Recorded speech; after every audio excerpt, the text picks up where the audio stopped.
Edwards serves on the Appropriations and Budget Committees, and this is his second time testifying at the Member Day, so welcome back.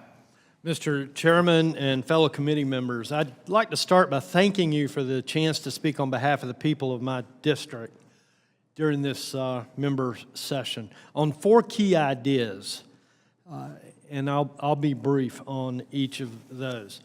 First is wasteful spending.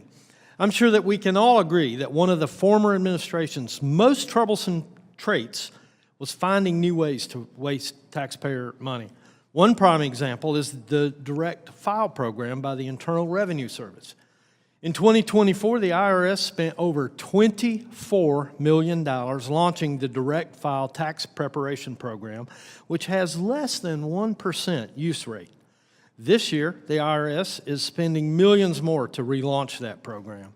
Last week, Representative Adrian Smith and I, and thank you, Representative Smith, the Fair Preparation Act, which would prohibit the IRS from implementing the direct file program or any other similar tax preparation program. Simply put, the IRS should not be both tax preparer and tax auditor for the American people. Shifting gears, last year I spoke to this committee about an issue plaguing our nation's unemployment system.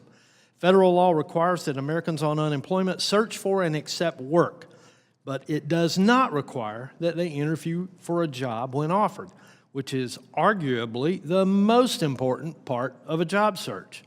We must protect the integrity of our unemployment system, and that's why I introduced the Unemployment Integrity Act last Congress, and I plan to do so again this year. The Unemployment Integrity Act makes showing up to an interview a mandatory part of the job search, and it strengthens audit requirements to protect against further abuse of our unemployment system. This is a simple, common-sense way to protect against fraud and to return dignity to our unemployment system.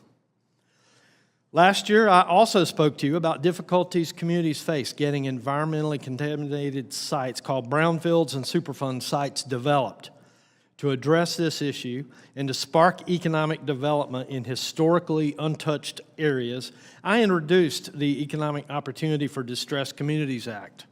This act would designate hazardous waste sites as opportunity zones, encouraging cleanup, development, and revitalization of areas that may otherwise sit contaminated for decades to come.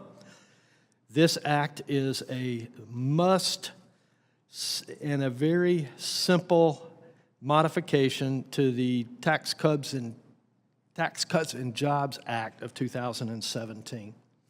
Finally, last September, my district was ravaged by Hurricane Helene.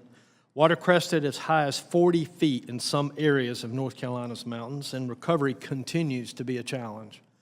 One solution that I'm urging this committee to consider is designating disaster-declared areas from Hurricane Helene as opportunity zones, as was done in 2005 in the Gulf Opportunity Zone Act.